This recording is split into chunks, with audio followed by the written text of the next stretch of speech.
देखिए, आज हम एक व्यक्ति के पास आए हुए हैं। उन्होंने सहारा का बहुत सारे लोगों का पॉलिसी किया है। आप पीछे देख सकते हैं, बहुत सारे अवार्ड इनको ये प्राप्त किए हुए हैं और इनके जो मेहनत का नतीजा है वो आपको पीछे दिख रहा है कि इन्होंने कितना मेहनत करके इस साम्राज्य को बनाया है, इस मुकाम को हासिल किया है। तो सर, सबसे पहले बताइए कि आपका नाम क्या हुआ? जी, मेरा नाम महेश चौहान है। महेश चौहान जी, आप एक चीज़ बताइए कि आप जो है सहारा इंडिया में कितना दिन से काम कर रहे हैं और लगभग कितने लोगों को आप पॉलिसी आप करवा चुके हैं?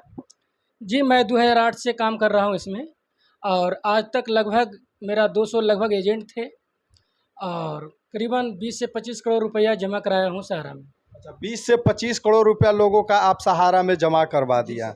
अच्छा, एक चीज़ बताइए सर कि बहुत सारे लोगों का ऐसा कहना है, आप भी सुने होंगे कि 10,000 ही जो है पोर्टल के ज़रिए मिलेगा। अब जिनकी मैच्योरिटी जो है 10,000 से कहीं ज़्यादा है, वो लोग क्या करेंगे? इस पोर्टल पे आवेदन करें या नहीं करें? इसके बारे में आप बताइए।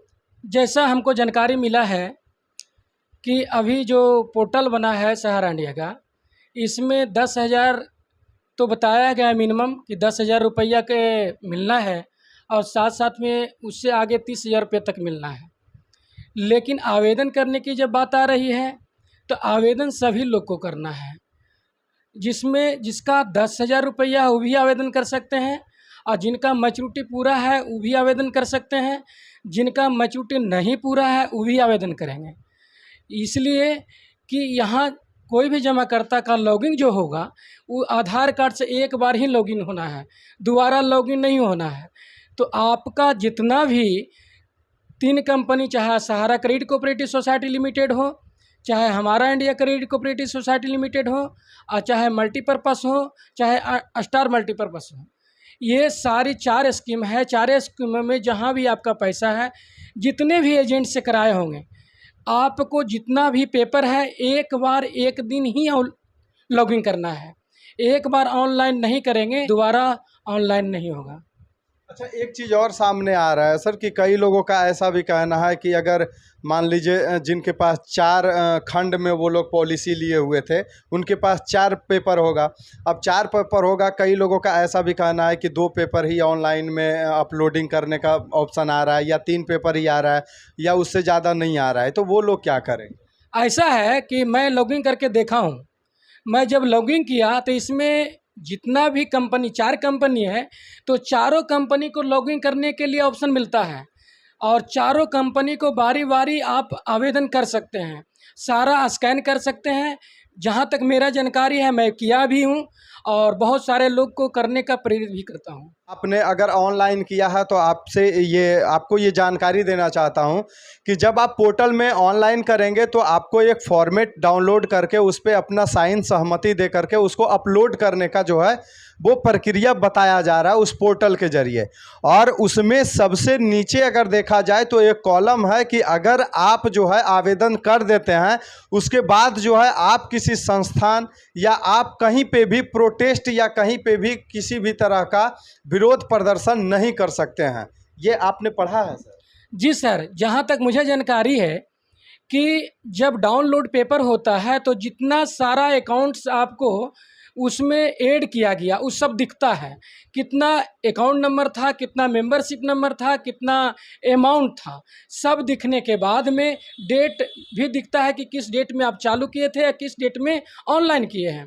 जब नीचे जाने के बाद में सब सारा और लॉगिन कर देंगे और जब आपका मैसेज आ जाएगा कि आपका 30 दिन से 45 दिन के अंदर में भुगतान किया जाएगा, तो उसके बाद में आप जब पैसा ले लेंगे तो आप बाधित हैं कि किसी भी सरकारी संस्थान में आप अपना पेपर लेके नहीं जा सकते हैं। फिर बात तो ये भी आ सकती है ना कि कई लोगों को मान लिया जाए अगर 10,000 रुपया ही मिलता है या 30,000 रुपया ही मिलता है, उसके बाद उनका जो पैसा मिलने का जो प्रोसेस है वो रुक जाता है। तो उस स्थिति में ना वो पैसा ले पाएंगे, ना कहीं पे वो अपील कर पाएंगे, ना कहीं पे वो धरना दे सकेंगे, ना कहीं पे वो प्रदर्शन कर सकेंगे। उस स्थिति में तो वो लोग फंस ही जाएंगे जो लोग का पॉलिसी का पैसा ज़्यादा है। दरअसल बात यह है कि अभी सरकार जो सरकारी समिति के पास में पैसा आया है, कोऑपरेटिव में जो पैसा आया है वो 5,000 करोड़ रुपया आया है। जब 5,000 करोड़ रुपया आया है तो 5,000 करोड़ में सभी लोगों को वितरण करना है।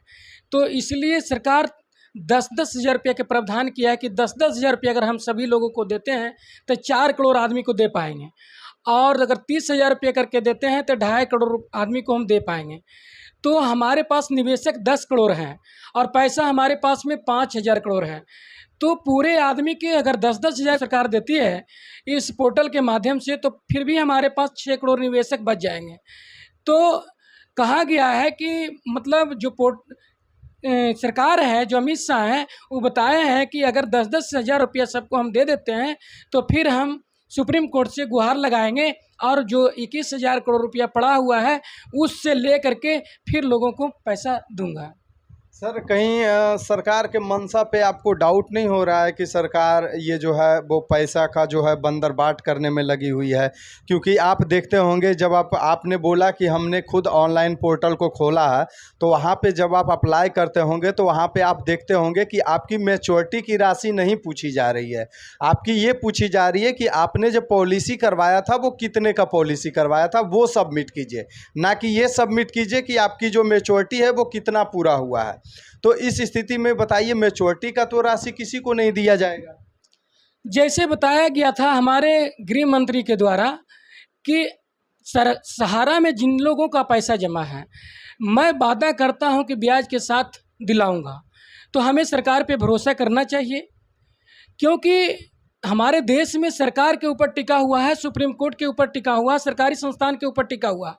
अगर हमारा सरकारी संस्थान गलत जिस दिन करने लगेगी तो पब्लिक का भरोसा उठ जाएगा, और जब पब्लिक का भरोसा उठ जाएगा तो सरकार हमारा तितर बितर हो सकता है। सर तो एक चीज़ बताइए, इतना बड़ा जो देश में घोटाला चल रहा है, ये तो सारे घोटाले सरकारी संस्थान से ही तो होते हैं ना सर? कहीं सरकारी संस्थान के ही जरिए सहारा का भी तो घोटाला नहीं हो जाएगा? बात ये रह गई कि जो अब घोटाला के बारे में तो मैं नहीं जानकारी दे सकता हूँ, लेकिन ये जानकारी दे सकता हूँ कि सहारा इंडिया की लड़ाई सरकार से ही चल रही है, लेकिन सरकार को कभी ये बता रही है कि जमाकर्ता का पैसा ही नहीं है। सबसे पहले तो सरकार को ये जानकारी लेना चाहिए था कि जमाकर्ता का पैसा है, लेकिन सरकार अभी तक जानकारी लेने में से भी इंटरफेयर रहा, नहीं कर सका। और सहारा इंडिया के चेयरमैन हमेशा बताते रहे कि सहारा इंडिया का पैसा जमाकर्ता का पैसा है। तो बीच में जब लंबी लड़ाई हो गई, तो लंबी लड़ाई होने के कारण बीच में सरकार को आना पड़ा। तो जब सरकार आई है तभी सेवी सरकार ने उन लोगों को भी बताया कि नहीं, ये जमाकर्ता का पैसा नहीं है। फिर भी चेयरमैन बताया सहारा के कि नहीं, ये तो जमाकर्ता का पैसा है। तो सरकार इसमें देखना चाहती कि वास्तविक में जमाकर्ता का पैसा है कि नहीं है। तो जमाकर्ता का पैसा है तो कितना है? सहारा इंडिया का जो डाटा दिया गया है उससे जमाकर्ताओं को पैसा ज़्यादा है कि कम है, ये देखना चाहती है। तो सभी लोग अपना अपना पेपर को ऑनलाइन लॉगिन करेंगे तो सरकार उसको देख लेगी, उसके बाद सरकार निर्णय लेगी और गारंटी दिलाती है कि आपको पैसा जरूर दे लाएगी। अच्छा एक चीज़ बताइए, कई सहारा के ही जो यूनियन है, कई जो कमेटी चलता है, वो कमेटी का कहना है कि जिनका अगर ज़्यादा राशि है वो लोग अभी रुक जाएं, और जिनकी 10,000 या 15,000 के लमसम की राशि है वो लोग ऑनलाइन करें, लेकिन जिनकी राशि अगर ज़्यादा है वो लोग क्या हैं, वो लोग अभी रुके। ये इनके द्वारा बयान आ रहा है। जो लोग सहारा के कुछ कार्यकर्ता जो है वो सरकार के खिलाफ प्रोटेस्ट करने जा रहे हैं दिल्ली में, ठीक है, उनका ये कहना है। तो आपको क्या लगता है, ये चीज़ सही बताया जा रहा है या गलत बताया जा रहा है? देखिए, उनकी जहाँ तक जानकारी है वो बता रहे हैं, लेकिन उनके बारे में हमें कोई जानकारी नहीं है। जो संस्था द्वारा हमको जानकारी दिया गया उसके बारे में मैं बताया हूँ। लास्ट में हमारे दर्शक को कुछ कह दीजिए। मैं तो अपील करना चाहूँगा सभी जमाकर्ताओं से कि आप लोग ये जो पोर्टल लॉन्च किया गया है इसमें सभी लोग अपना अपना पेपर को ऑनलाइन करें, और जैसे बताया जा रहा है, आपके कार्यकर्ता द्वारा बताया जा रहा है, आपके संस्था द्वारा बताया जा रहा है, उस कार्य को अवश्य आपको करना चाहिए जिसमें आपका भारत सरकार इंटरफेयर कर रही है, भारत सरकार गारंटी ले रही है। तो मानना चाहिए बात जमाकर्ताओं को और लॉगिन करना चाहिए ताकि आपका भुगतान सरकार दिलाने में सक्षम हो सके। मैं सभी जमाकर्ताओं से अपील करता हूँ। ठीक है दोस्तों, तो हम लगातार उन लोगों के लिए प्रयास कर रहे हैं जो लोगों का पैसा सहारा में फंसा हुआ है, सहारा में डूबा हुआ है। हम आप लोगों के लिए दिन रात मेहनत करके उन लोगों के पास पहुंच रहे हैं जो लोगों के पास सहारा के रिलेटेड सटीक जानकारियां होती है और सहारा के रिलेटेड जो है वो सटीक जानकारी देते हैं, ताकि आप लोगों को जो है सही इन्फॉर्मेशन मिले और आपका जो पैसा है वो आपके जेबों तक पहुंच जाए। तो दोस्तों, आप देख रहे थे बदलो बिहार न्यूज। मैं हूं आपके साथ गुलशन कुमार। लेता हूं विदा। जय हिंद, जय बिहार।